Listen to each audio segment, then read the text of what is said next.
je donne la parole à Mme Siafa pour nous parler convention d'objectifs Ville Solidéo Paris 2024.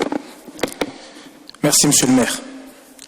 Donc, la convention d'objectifs entre la Solidéo Paris 2024 et la Ville de Paris, qui concerne l'exécution par ses missions et conformément à l'article 15 du décret du 27 décembre 2017, la Solidéo passe avec chaque maître d'ouvrage une convention d'objectifs définissant les conditions d'établissement et d'évolution de la programmation des équipements, leur financement, ainsi que les modalités de compte-rendu et de suivi par l'établissement.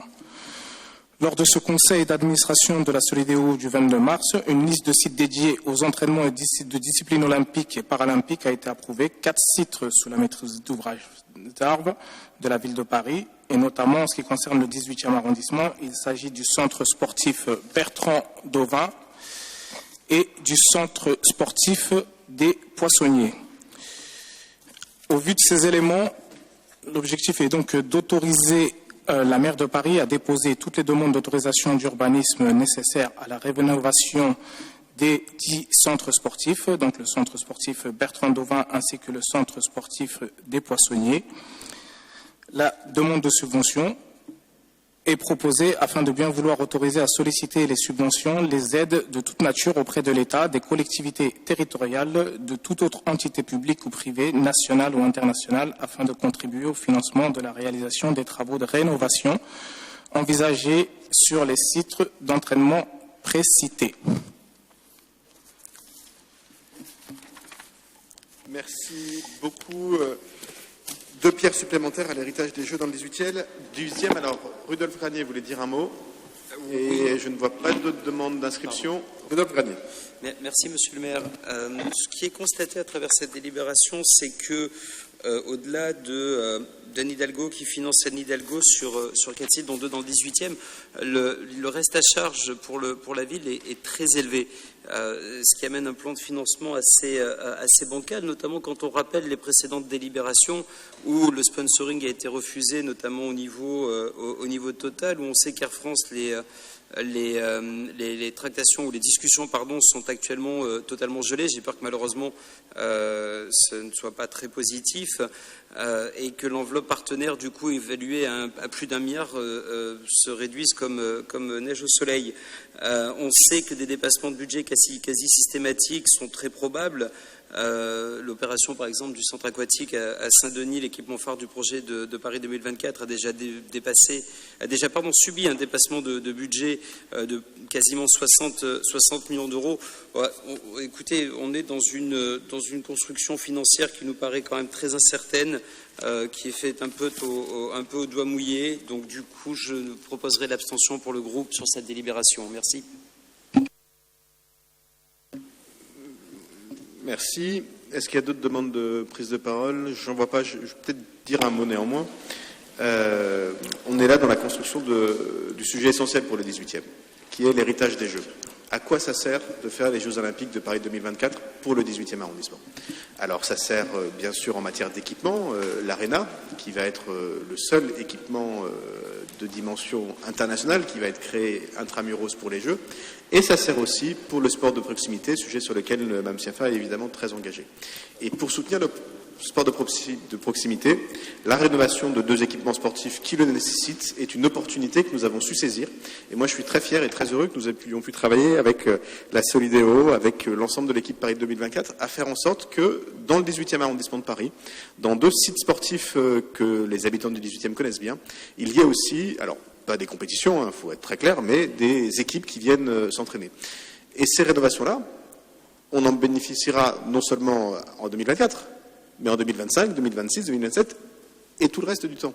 Et donc cet héritage matériel des Jeux, il compte, même si, et je sais que des groupes politiques autour de la table, ils sont très attachés, bien sûr, il faut aussi qu'on travaille sur l'héritage immatériel et qu'il faut qu'on travaille sur les questions d'emploi chez Rafa Gabellotto, sur les questions de tourisme, sur les questions de faire les premiers Jeux de culture, bien sûr, et bien sûr les premiers Jeux éco-responsables, ce qui en soi est un enjeu. Donc oui, ça a un coût. C'est un coût. Vous êtes pessimiste sur la capacité des Jeux de 2024 à réunir un financement. Je ne partage pas votre pessimisme, mais je ne sais pas lequel d'entre nous deux aura raison au bout du bout. Moi, je crois que cette grande ambition des JO, elle va trouver des structures qui voudront y participer. Je pense que plus le temps avancera, et notamment dans les années qui suivront les JO de Tokyo, avec l'intérêt qui va être porté sur les JO de Paris, tout ça va se régler. Mais c'est vrai qu'on n'en sait rien. Mais ce que je sais, moi, en tant que maire du 18e, c'est qu'on aura rénové 2 sites sportifs qui méritaient d'être rénovés, et on aura construit une aréna qui fera venir à la porte de la Chapelle un public nombreux et qui fera en sorte qu'une équipe de basket parisienne ait un espace digne pour jouer. Et je pense que rien que pour ça, ça vaut le coup de voter cette délibération que je vais mettre aux voix, sauf si Mme Siafa voulait rajouter un mot. Alors, Pierre-Yves Ronazel d'abord, et pour conclure, même. Pierre-Yves. Merci, Monsieur le maire. Simplement, très brièvement, ce qui est important de comprendre, c'est qu'il s'agit de partenariats. Il y a l'État autour de la table, il y a la région, il y a la ville, il y a le partenaire sportif, il y a le partenaire économique, et c'est une co-construction des décisions. Ça, c'est important de le comprendre. Ce n'est pas les uns contre les autres, c'est les différents partenaires ensemble. Et ayant participé moi-même à l'époque à la région Île-de-France à la construction de la candidature de Paris 2024, je pense qu'il est important de continuer à garder cette unanimité dans les décisions, même si évidemment il y a des discussions, il y a des débats qui se font entre les différents partenaires. La question financière qui a été évoquée est une question importante. Il faut être évidemment vigilant. Il y a tous les outils, alors que nous traversons une période difficile, pour maîtriser l'ensemble des dépenses et des équipements. Je rappelle que l'objectif, c'est l'accélération des politiques publiques et que cette candidature y contribue et y contribuera. Accélérer les politiques publiques pour l'accès au sport, mais aussi accélérer les politiques publiques en matière de transport, accélérer les politiques publiques dans le décloisonnement des quartiers.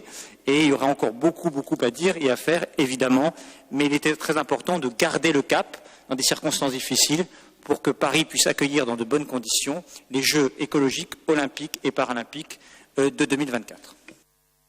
Merci. Pour conclure cette discussion, Mme Siafa. Merci, Monsieur le maire. Vous m'avez un peu enlevé les mots de la bouche.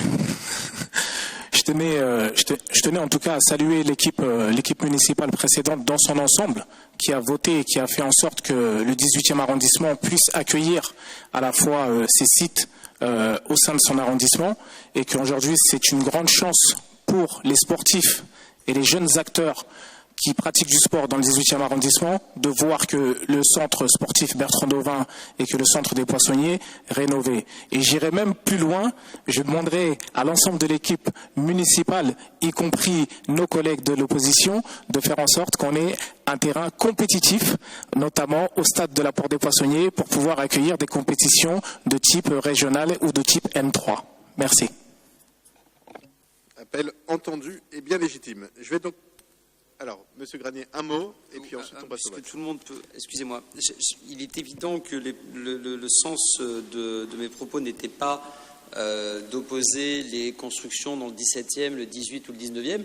Je vous parle encore une fois d'un modèle économique global qui nous paraît bancal et que la facture sera envoyée aux Parisiens. C'est simplement ce que j'ai souhaité évoquer. Je ne remets pas en cause, d'une part, la nécessité probablement de rénover des infrastructures dans le 17, 18, 19e, comme la délibération le propose.